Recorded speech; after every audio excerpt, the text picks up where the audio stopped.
Okay, so if I wanted a high volume man, what do I do? Be reincarnated. Blackpill facts 2018. Blackpill facts, not red pill. If you are short, under 6 foot, it's over for you. It's really over. If you're under 6 foot, no girl want a short guy.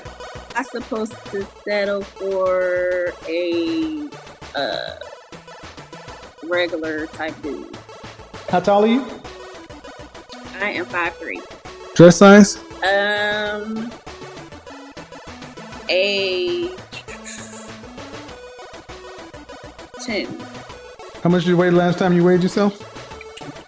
157. If you are fat, it's over for you. You need under 10% body fat.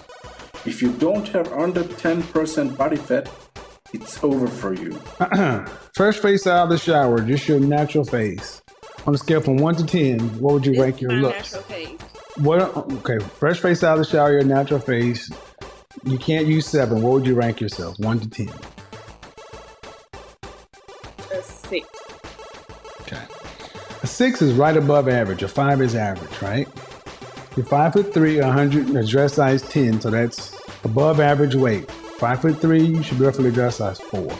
4'6", 125 pounds. Even if I believe you're 157, 160, you're almost 33 pounds, 33% over your ideal target weight. And you have listen. If you're average to cute looking, if you're below average health from a weight standpoint, and you have 2 children, overall, does that make you below average, average, or above average? Factor all those things in together. Average. So why should you get anything over? Then why should you get above average? What do you mean settle for? You should get what you are. I see millionaires with average women all the time.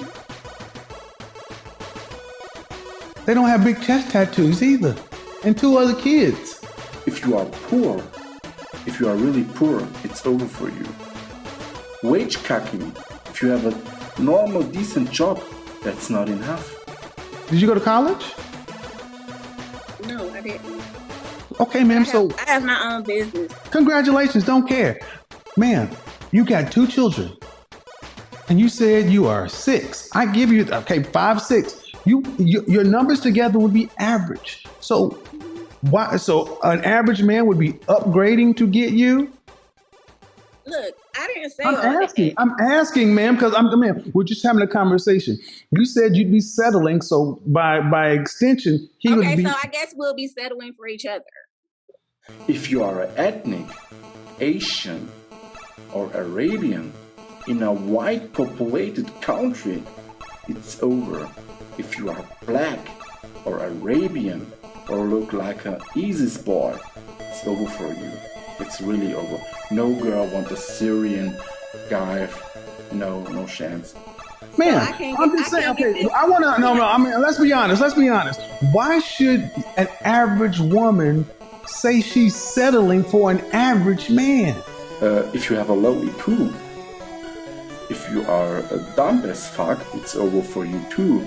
No girl wants a dumb guy. You said settling for him. That means you'd be getting something less than what you deserve. If you see on the YouTube, oh, MGTOW, and you go MGTOW, you go in your own way, then you realize it's over for you. Because MGTOW is a coping movement. White charts don't go MGTOW. This is the basic facts. That's not settling. That's getting what you can afford to buy on the sexual marketplace. Okay, so if I wanted a high volume man, what do I do? Be reincarnated. The Blackpill Incels are a political movement. And you can't dismiss that political movement. You can't dismiss the questions they're raising for the future of our society as a whole just because that political movement is based on a kind of complaint, even a kind of inconvenience that they're complaining about. Rosa Parks did not want to sit at the back of a bus. You shouldn't dismiss this as trivial. You shouldn't dismiss it as a mere matter of convenience or inconvenience.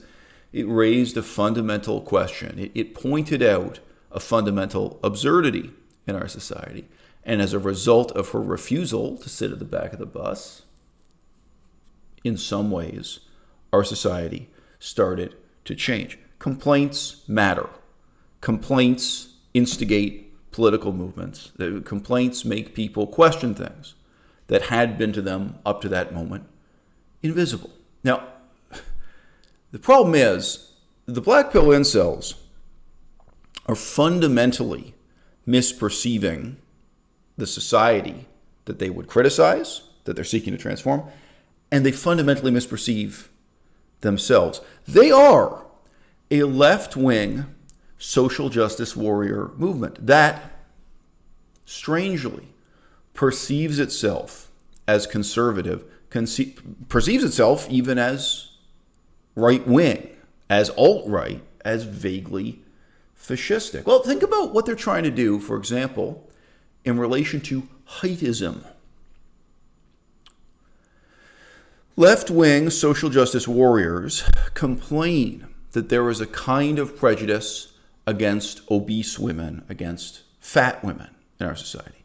Left-wing social justice warriors will even bring together statistics and anecdotes to try to argue that the life of a fat white woman in our society today may be worse than the life of a highly athletic African-American person. That even though there is prejudice against black people, the prejudice against a very fat person might be more intense, more debilitating. And you would have to get into to what extent this impacts their career, their education, and of course, their love life. So out of this comes the stereotypical left-wing SJW body positivity movement. Well, when these incels are presenting their arguments about heightism, they're not criticizing, lambasting, or demolishing that egalitarian left-wing SJW tradition. They're saying, me too, me next. They're saying that the same logic that the left wing has applied to trying to empower and enable obese women should be applied to empowering and enabling short men.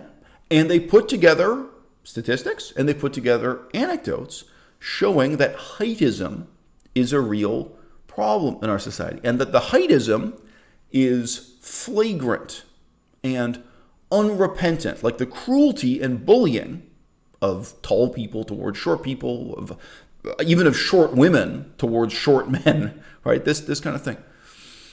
It's in no way disguised. There's no veneer of political correctness. There's no awareness that you are making yourself into a barbarian by indulging in heightism, whereas there is at least an awareness that overt racism in our society is uncouth. There is at least an awareness that firing someone or refusing to hire someone because they're obese is, shall we say, uncouth. And let me just note, I have made videos in the past really seriously challenging.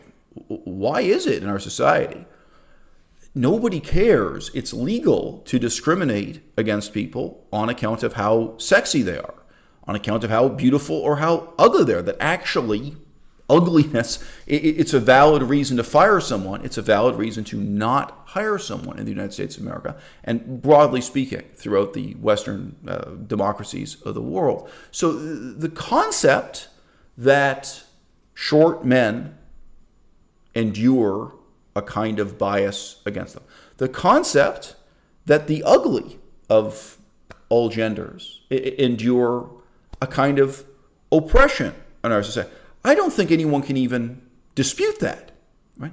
The question is, what now?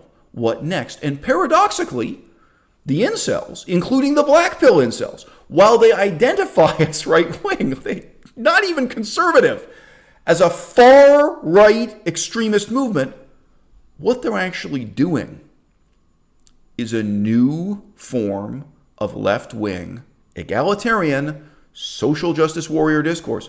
What they're asking for is to, shall we say, redistribute more equally the benefits of living in the society, including, most uncomfortably of all, the benefit of getting married, of sexual reproduction. My biggest fear was having an ugly baby. Now look what the fuck I got. Look at him. He is so funny looking. I ain't want to have no ugly baby. I just knew that it was going to be a 50-50 chance that one of these kids was going to come out ugly because of him. Now look. Now I got to wait for his looks and shit to come in. One minute he look all handsome, and the other minute he look like fucking Alien versus Predator. He need to pick a side. He need to pick it quick. Got me walking around. This your baby?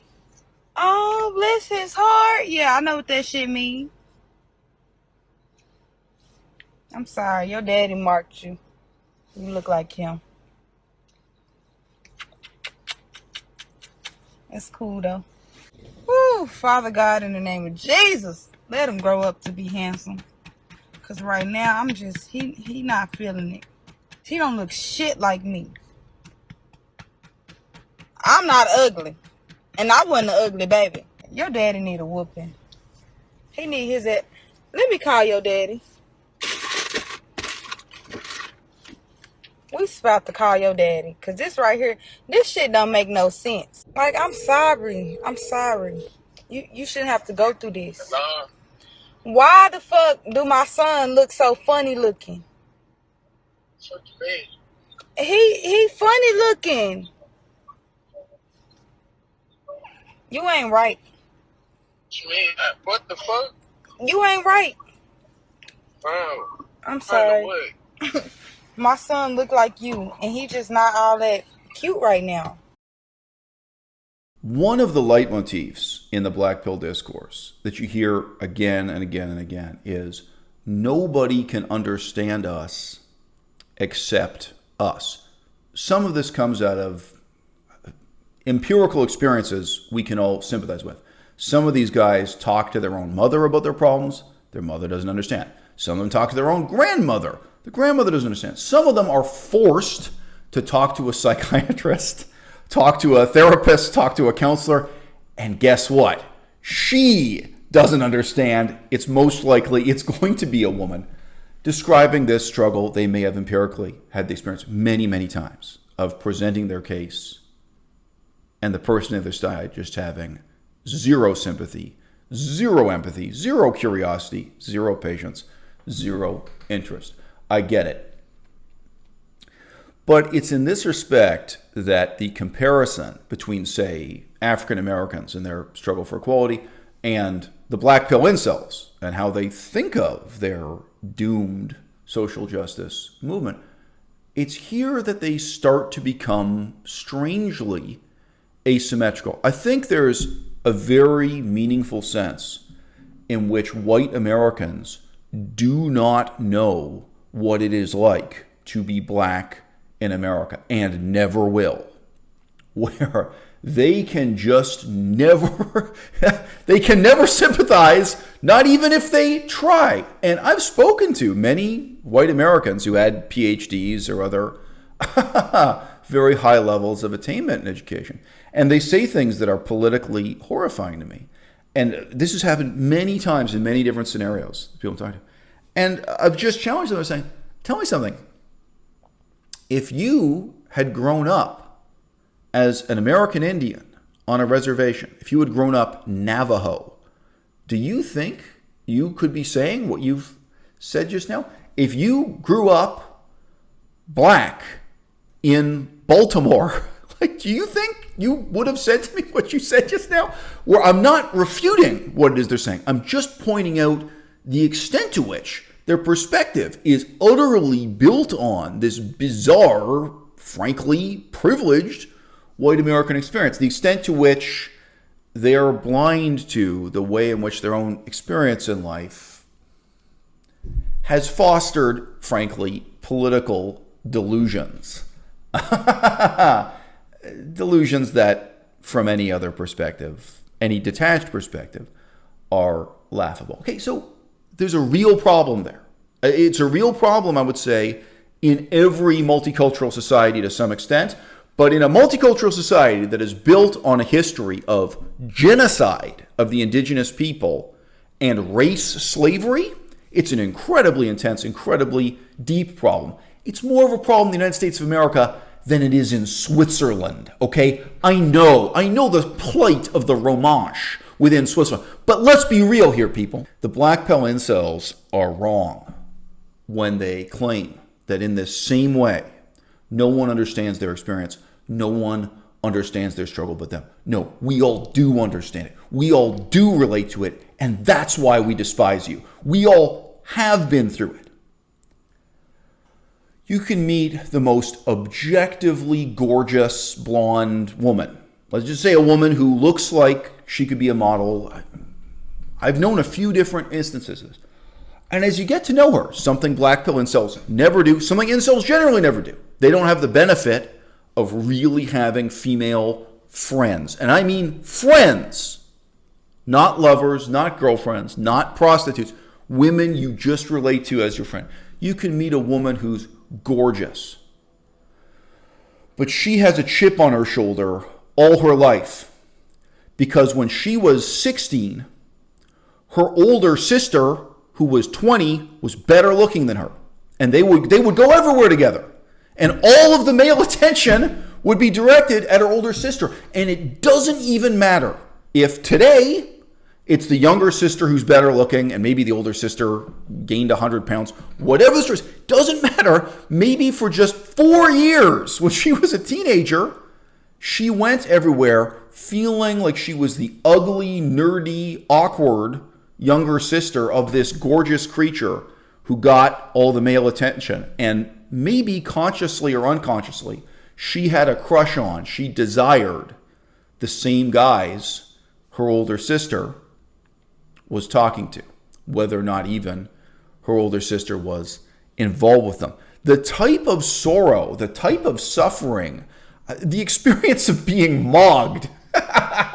Women who are gorgeous and who actually work as professional models, women who are gorgeous and who actually work as actresses, they go to auditions.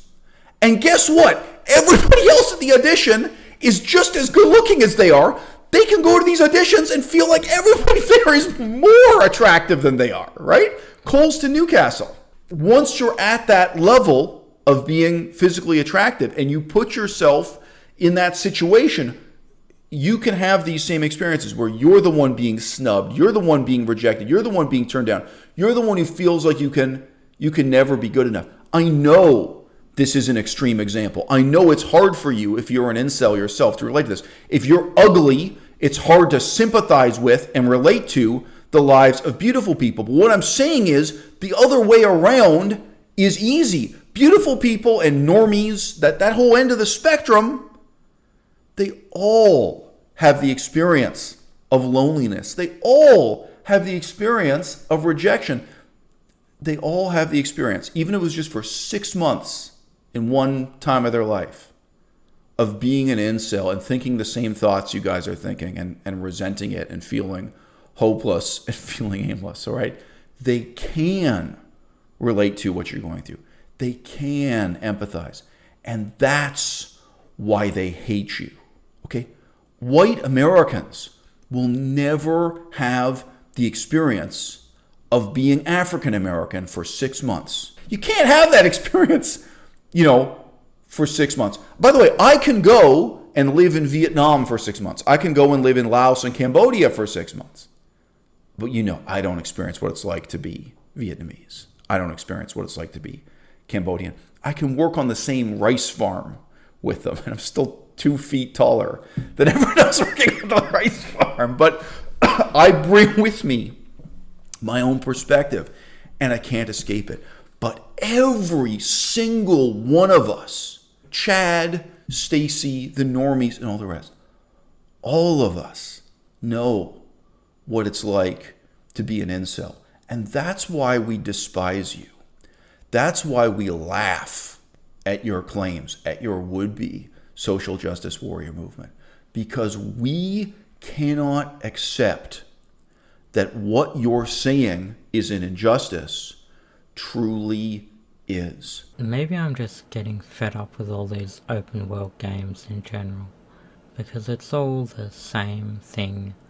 I also bought Devil May Cry 5 and I'll play that. I'm a bit of a button masher, I don't tend to learn all the moves, but it's a fun game. If you are an incel, you get mocked by Stacy's and Chad's. It has to be a reason unrelated to my looks. Buddy Pollos, if you are an incel, don't go to pools or swimming areas, because you will get mocked by every guy here. If you are short, for example. It's over, Buddy Pollos. That's the last time I went here. Because what is the meaning of life if you get mocked? If someone is hired or fired for being tall or for being short, that's only an injustice if height is irrelevant to the performance of the particular job. Who makes a good stockbroker? Who makes a good surgeon? All right.